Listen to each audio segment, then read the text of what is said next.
Fatima Cigarettes is proud to present its Academy Award-winning radio program.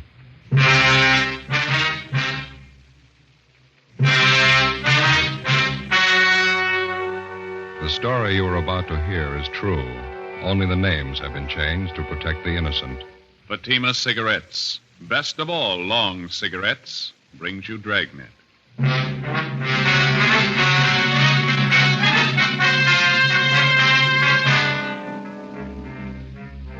You're a detective sergeant. You're assigned the homicide detail. A young mother is murdered in bed while her 7-year-old son sleeps by her side. The killer was vicious and cunning. Your job? Get him. You'll be amazed when you compare Fatima with any other king-size cigarette. The size is the same. They now cost the same. But in Fatima, the difference is quality. You see, Fatima is the quality king-size cigarette because it contains the finest domestic and Turkish tobaccos superbly blended. And Fatima is extra mild, with a much different, much better flavor and aroma than any other long cigarette. So compare Fatima yourself. Fatimas now cost the same as other long cigarettes, but your first puff will tell you... Ah, that's different. Yes, in Fatima, the difference is quality. Buy Fatima. They're extra mild, with a better flavor and aroma. Smoke Fatima, the quality king-size cigarette. Fatima, best of all long cigarettes.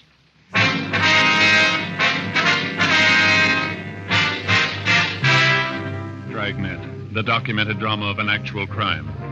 For the next 30 minutes, in cooperation with the Los Angeles Police Department, you will travel step by step on the side of the law through an actual case transcribed from official police files.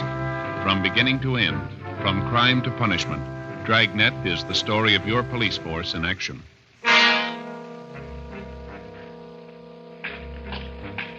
It was Monday, July 9th. It was warm in Los Angeles. We were working the night watch out of homicide detail.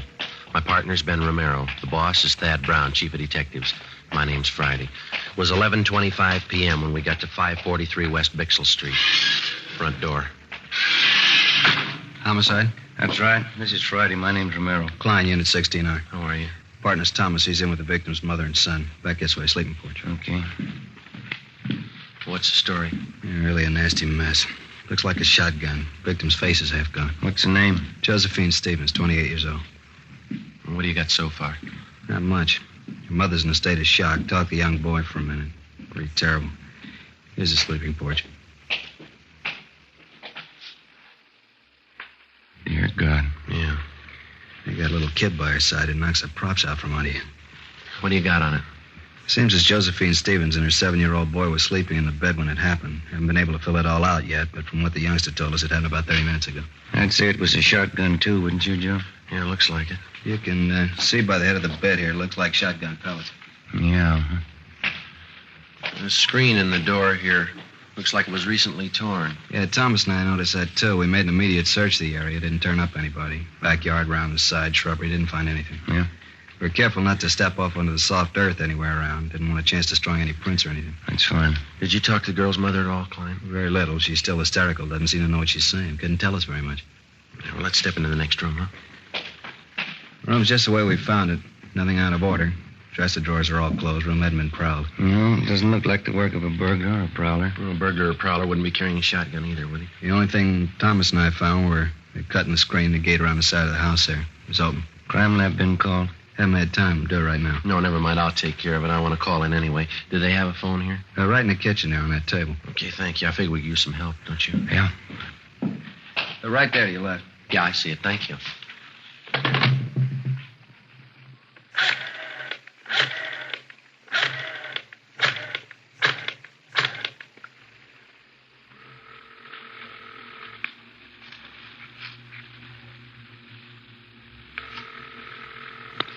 City Hall. 2643, please. 2643?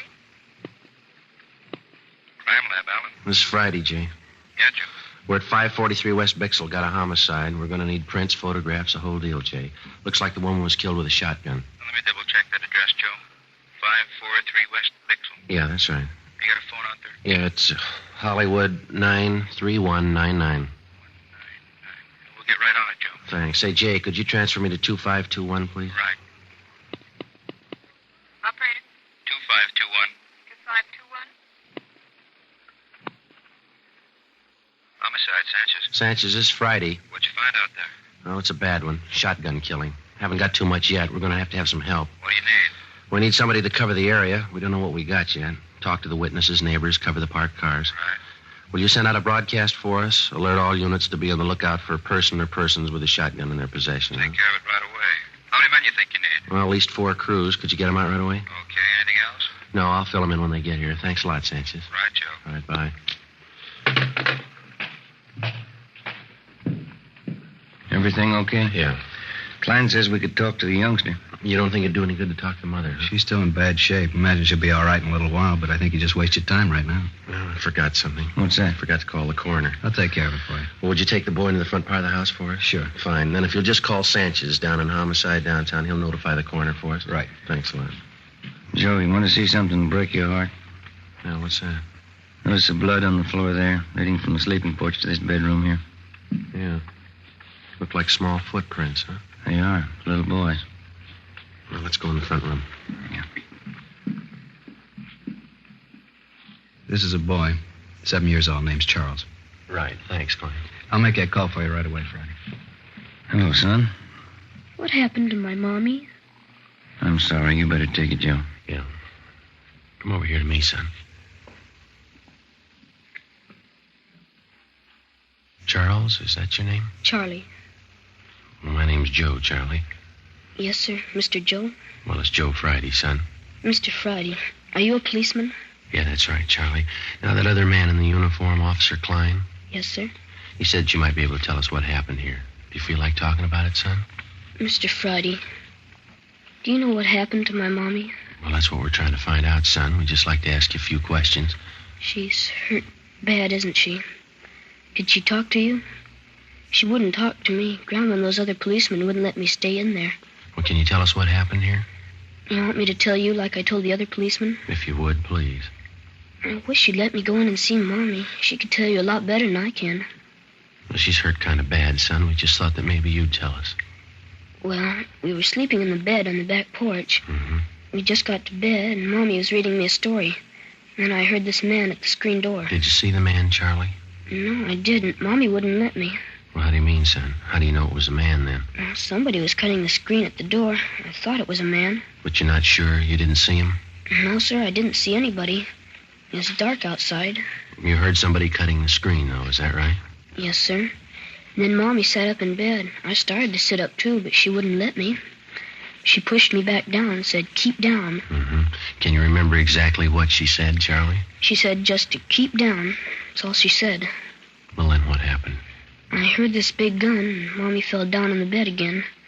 I could tell she was cut. I could see blood all over her. Mm-hmm. I tried to talk to her, but she wouldn't talk to me. So then I went to get Grandma. Now, after you heard the gun, did you hear anything else? I don't know what you mean. Well, did you hear anybody running outside the house? Anything like that? I don't remember, and I don't think so. I got up and went into Grandma's room. I was awful scared. I don't know why Mommy wouldn't talk to me. She always used to when I was scared.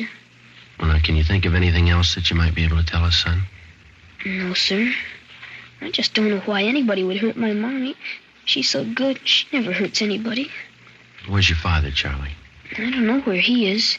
They don't live together anymore now. Mm-hmm. How long has it been since you saw your father, son? Just last Sunday it was. Yesterday, I guess. I see him every Sunday. Well, do you have any idea who might want to hurt your mother?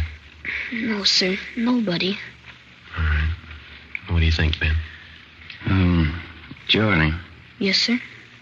did your mother and father seem to argue with one another very much? Before we moved here to Grandma's house, they used to argue all the time. That's when we lived in the apartment. Is that why you moved over here, son? Yes, sir, that's partly it. Mama had to work, and she didn't want to leave me alone here. So we moved over to Grandma's house. Mm-hmm. Do you think your father would ever hurt your mother? Did he ever say anything about ever hurting her? My daddy was always so good to me. He used to buy me all kinds of things. I don't think he was ever mean to anybody. See? Do you remember your mother ever saying she was afraid of anybody? No, sir. She was never afraid of anybody. How do you know that, son? She and Grandma used to always tell me that I'm the man of the family. As long as I'm around, they're not scared of anybody. Oh, I see. But when you talk to Mama, you won't tell her, will you? Tell her what, son? She always says that big men don't cry about things. When Grandma came out on the porch, she started to cry, and she took me into her room, and she cried some more. I guess I cried a lot, too. When you talk to Mommy, you won't tell her that, will you? No, we won't. I've never really known. Is that right? Do big men ever cry? Yeah, son. They cry.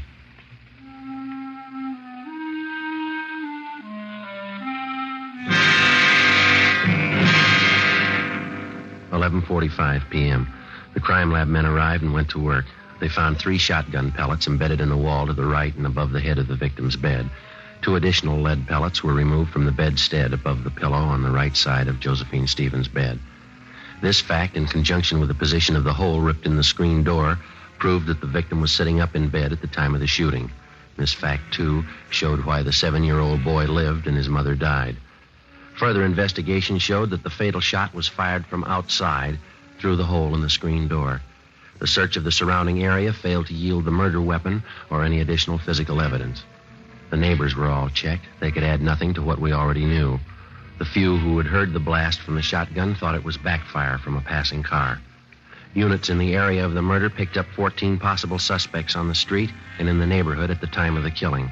They were all checked out and cleared of any connection with the crime. Josephine Stevens' mother, Mrs. James Edwards, was in a near state of collapse, but she managed to give us a statement. Her story corroborated that of 7-year-old Charles Stevens. Supplemental broadcasts and an all-points bulletin were put out to try and locate the killer. Ben and I drove over to 1543 East Workman Street to check out the husband of the murdered woman. Well, this is it, huh? Yeah, White House here. All right, let's go.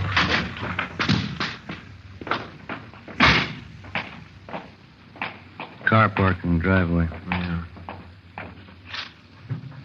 The hood's warm. Car's been used recently. Yeah, you got your flashlight? Yeah, here. All right. The car's registered to Keith Stevens. Yeah, come on.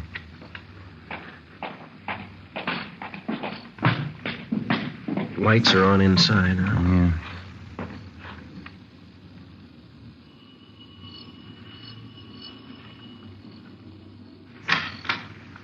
Yes? Mr. Keith Stevens, Yes, that's right. police officers like to talk to you.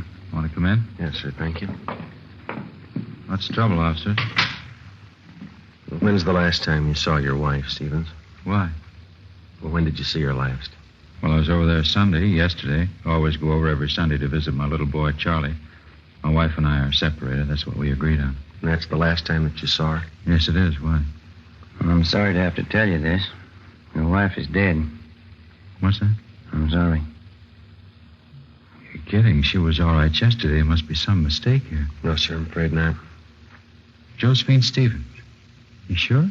543 West Bixel Street. I gotta sit down. What happened? She was shot. Well, how? I can't believe this. Well, we're working on it now. Somebody shot her while she was in bed. I just saw her yesterday. How did it happen? Was it an accident? No, sir. Somebody killed her. How about little Charlie? He sleeps with his mother. Is Charlie all right? Yes, sir. He's fine. He wasn't hurt at all. It was a small miracle how he came out of it, but apparently his safety was the last thing your wife thought of before she was killed. It's just terrible. I still can't believe what you're saying is true. Who in the world would do a thing like this? We want to know that, too. We need your help. Well, where's my boy? I better go right over and see my boy. He's in good hands with his grandmother. We just want to ask you a few questions, and then you can go right over and see him. All right. You gotta get whoever did this terrible thing. Yes, sir. We're going to try. Well, how is it that you happen to be up this late at night? I just got home from work. I work the swing shift at Gibney's. That's the steel mill down in Alameda, is it? Yes, that's right. Did you work today? Yes, I told you. I just this minute got in. Swing shift. What hours would that be? 4 to 12. Did you work the full shift today? I did. You don't think I would have done this thing? We have to check everybody. Is there somebody out at the plant that can verify the fact that you were out there during the entire shift today? Yes, my lead man and I always punch my time card in and out. How do you get to work? I drive. My car's right outside there, blue Chevy.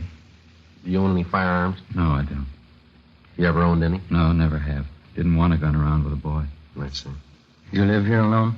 No, since the wife and I split up, I live with another fella here. Mm-hmm. Where is he tonight? He's out somewhere, usually home when I get here. Do you have any idea where he might be? Does he go out much?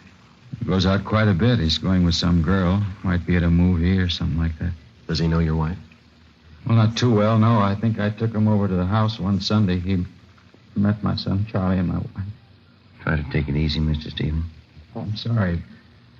It's kind of hard to take. Yes, sir, we understand. This man that you live with here, what's his name? Carl Walters. Where'd you know him from? He advertised in the papers. He said he wanted somebody to share a small house with him. I answered the ad, and we seemed to hit it right off from the start. He's okay. What do you know about him? I know enough to know he's all right. I wouldn't want to get him mixed up in this. Well, has this Walters ever been in trouble? Has he ever been arrested? Not that I know of. He's a good guy. Fine Army record. I see. Have you ever been arrested? No, sir, I never have. Any kind of an arrest? Misdemeanor, anything like that? Never. You never been in jail for any reason? No, sir, never have. I had traffic tickets, but I've never been in jail for any reason. I always paid my fines, never had any trouble. Have you any idea who might want to do a thing like this? No, no one. How did it happen? Did they break in the house? No, it wasn't burglary or anything like that. Somebody just wanted to do away with your wife. If you can think of anybody who might do a thing like this, it'd help. You know, we've been separated for a while. Maybe she took up with someone who'd do something like this. I wouldn't know. I can't think of anybody I know that'd do this. I see. She and I have had our ups and downs, or we wouldn't be apart. We argued time and again over the custody of Charlie, but nothing serious. Can't tell you what a shock this is to me. You say that you don't own a gun. Do you know of any of your friends or hers that might? No, I can't think of anybody. Well, this fella, Carl Walters, what can you tell us about him? Now, please, he's all right. He certainly had nothing to do with this. Well, we just want to be sure to check everybody out. If you can tell us, it may save him some embarrassment. Well, I realize you have to be sure, but please believe me, he's all right. You say he doesn't know your wife at all? No, just that one meeting. You're sure he couldn't have had any part in it? Absolutely sure. Mm-hmm. What kind of a fella is he? Oh, average guy, I guess. Likes to swim, plays a little golf. Always wants me to go out camping or hunting with him. Do you ever go with him? No, I haven't so far. He wants to go on weekends, and I like to see my son on Sundays, like I said. What does he hunt, do you know? He's not much of a hunter, really. He just likes to go out for ducks once in a while. Does he keep his equipment here? No, he doesn't, over at his father's house. Does he ever hunt for anything besides ducks? No, I'm positive about that. He's always saying how he never could shoot a deer. Says he gets buck fever. Can't say I blame him. He ever tell you what kind of a gun he had? No, not that I recall. Still think he had a part in this? We didn't say that. What's his duck hunting got to do with it? Well, when you hunt ducks, you use a shotgun.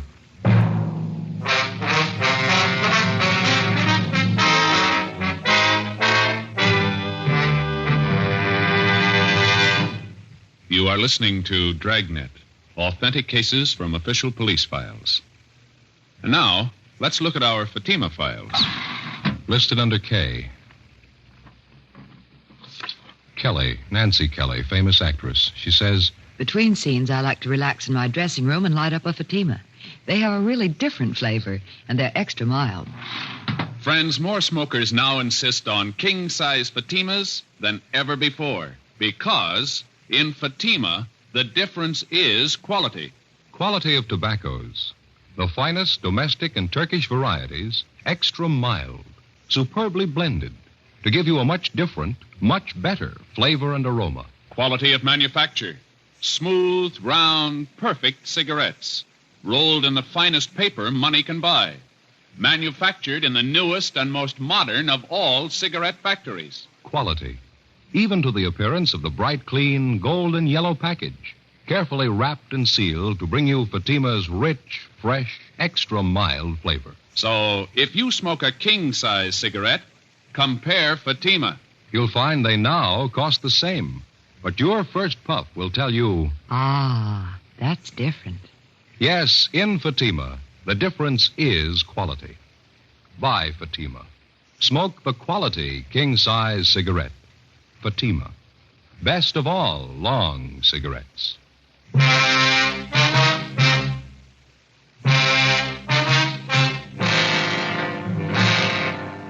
Tuesday morning, July 10th, 1 a.m.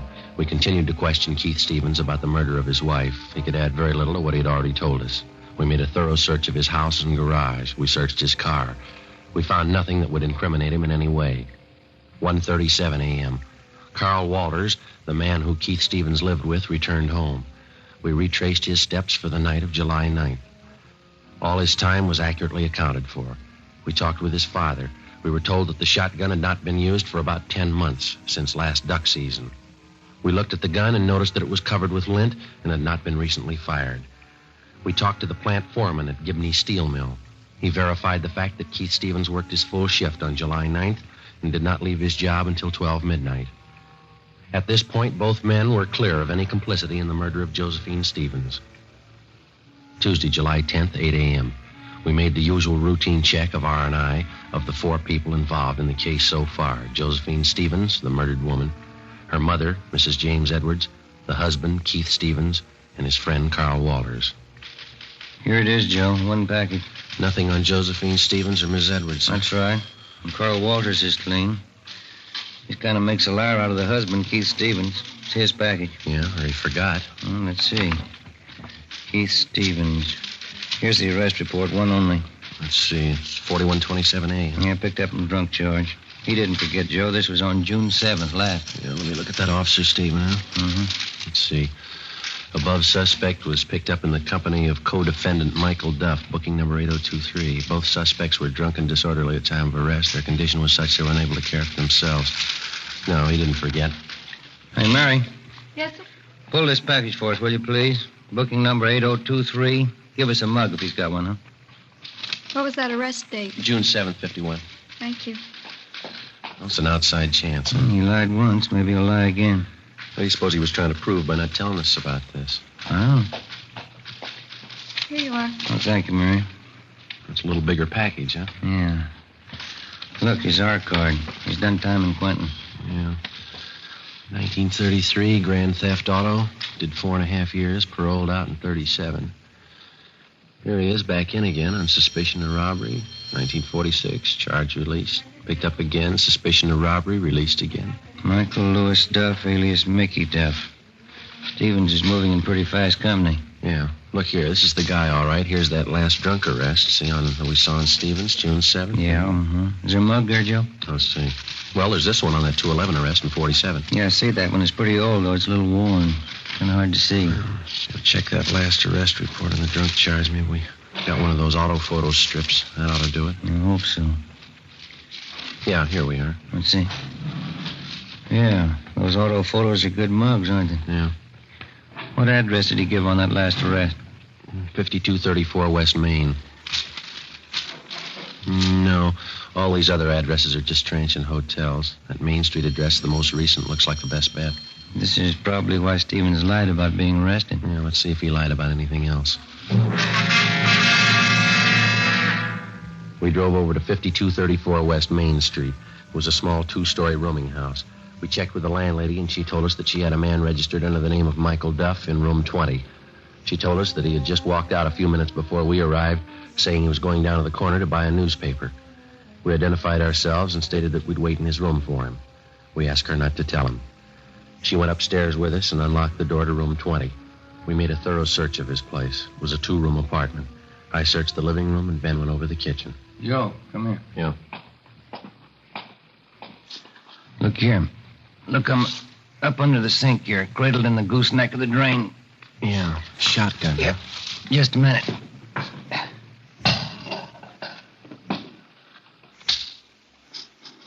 It's been fired recently. Yeah. And this much fits in. These don't. Found him in the pocket of one of his coats in the closet there. 12-gauge shotgun shells. Where'd you find them? In the pocket of a dress suit? Well, it doesn't fit, does it? Not unless he's the best-dressed hunter in town. Sounds like he's back. Yeah. Get your hand out of that pocket, police officers. What's going on? Keep your hands out and open. Stand still. Here, Joe. You want to take this? Yeah. What are you doing carrying a gun, Duff? Anything wrong? You know better than that. What'd they tell you when they paroled you? That was a long time ago. They haven't changed the rules. I don't know what you're doing here in the first place. Go on over there and sit down. All right, if that's what you want. That's what we want. Move. Right now, do you want to tell us about it? What about the gun? About both of them. This shotgun here on the table and this one I got in my hand. Well, you found that old shotgun, huh? We found it. I haven't used that old thing for years. Just kept it as a keepsake. Haven't fired it for a long time. Don't even have any shells for it anymore. Except these two, huh? I don't know where those came from. Look, Duff, you're an ex-convict. We find 2 guns in your possession. Now, let's don't play games. Tell us about it. I haven't got anything to tell you. I would if I did. I just had a long talk with Keith Stevens. What'd he have to say? Never mind what he had to say. Let's hear your side of it. You wouldn't try to kid me, would you? Now, you listen, fella. We just came from a house over on Bixel Street. There's a woman lying in bed over there that took a blast from a sawed-off shotgun. You own a shotgun. It's been recently fired. You lied. You said you hadn't fired it. You said you didn't have any shells for it. Well, here they are. Now, look, they fit, don't they? Take a good look at it, mister. There's only one thing missing. Who pulled the trigger? Let's have it, Duff. Did Stevens tell you? We'll ask the questions. Now, come on. All right. I did it, but I did it for Stevens. Told me he'd give me $1,000 if I kill his wife for him. I haven't been paid yet. I'm still waiting to get paid off. You won't have to wait any longer.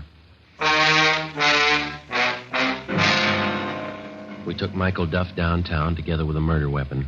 He gave us a full confession stating that Keith Stevens had offered to pay him $1,000 for the murder of his wife. He said that he and Stevens had planned it together. 1:30 p.m., Tuesday, July 10th. We drove out to pick up Keith Stevens. What else could I do? Is that how you justify the murder of your wife? It was her fault. If she'd have just tried to be reasonable, this never would have happened. People settle these kind of problems every day, and they don't use a shotgun. You wouldn't understand. Unless you got a son, you'd never really understand why I did it. I've got a son. I don't understand. And you don't love him like I do. Couldn't stand the thought of never seeing him, having her take him away from me. And that's the way you want us to put it down. But you didn't want your child taken away from you, so you killed his mother. Not exactly. She was going to take him away. She wanted him to forget all about me. She wanted him off for herself. Did your wife tell you all this? No, of course not. Any fool could see that's what she had in mind. You mean just because of some argument that you and your wife had, you just assumed all this to be so? Sure. I knew she'd never give me a break with Charlie. Isn't that what always happens? And you never asked her how she felt? Never thought that you could stand on your legal rights? Never knew that what you're trying to make us believe seldom happens unless there's a good reason for it? Wasn't going to let her take my son away from me. Nobody could do that. Yes, sir, you're right. You lost him yourself.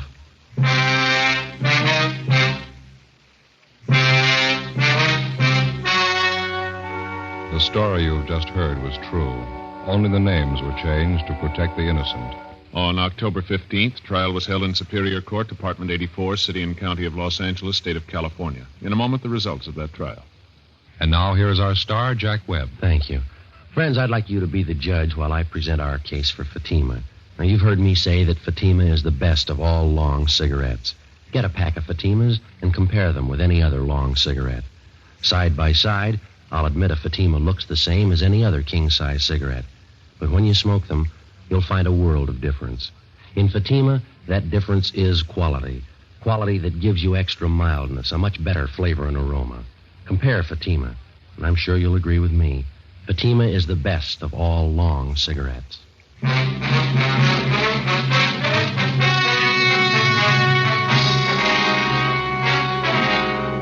Keith Edward Stevens was convicted of murder in the first degree and received a life sentence. He is now serving his time in the state penitentiary. Michael Lewis Duff was convicted of first-degree murder and received the death sentence. He was executed in the lethal gas chamber at the state penitentiary. Dragnet wishes to thank Sheriff Brian Clemens of the parish of East Baton Rouge, state of Louisiana, for the appointment of Sergeant Joe Friday and Sergeant Ben Romero as honorary deputy sheriffs. Our sincere thanks to Sheriff Clemens.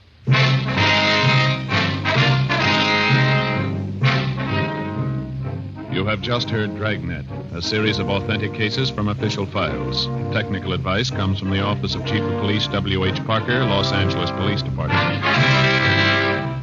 Fatima Cigarettes, best of all long cigarettes, has brought you Dragnet, portions transcribed from Los Angeles. Stay tuned for Counter Spy next over most NBC stations.